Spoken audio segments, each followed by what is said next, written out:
আসসালামু আলাইকুম প্রিয় বন্ধুরা, যারা বিশেষ করে সুন্নি জনতা আছেন, তাদের কাছে আমি ক্ষমা প্রকাশ করতেছি বা ক্ষমা চাচ্ছি। এই জন্যই আমার একটা কথাতে আপনারা অনেক বেশি মন খারাপ করছেন যে মাজার পূজারি একটা ওয়ার্ড আমি ইউজ করছিলাম।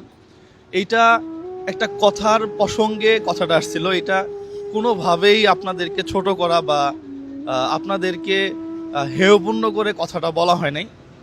তারপরেও আমি আমি অ্যাজ এ মানুষ হিসাবে যদি আমার কথায় আপনারা কেউ কষ্ট পেয়ে থাকেন, তাহলে আমাকে ক্ষমা সুন্দর দৃষ্টিতে দেখবেন। আপনারা আসেন জন্যই আমি আছি।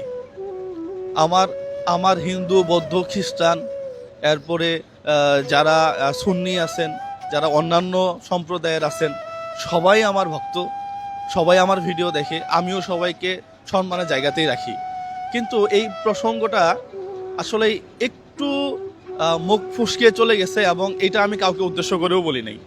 তারপরেও আমি ক্ষমা চাচ্ছি, আপনারা এটা ক্ষমা সুন্দর দৃষ্টিতে দেখবেন। পাশাপাশি আমার কোনো ভুল হয়ে থাকলে আপনারা আমাদেরকে শুধরাই দিবেন। আমি আহ, আমি আসলে লজ্জিত। Thank you so much. সালামু আলাইকুম রহমতুল্লাহ। আপনারা বরাবরের মতোই আমার সাথে থাকবেন। সালামু আলাইকুম।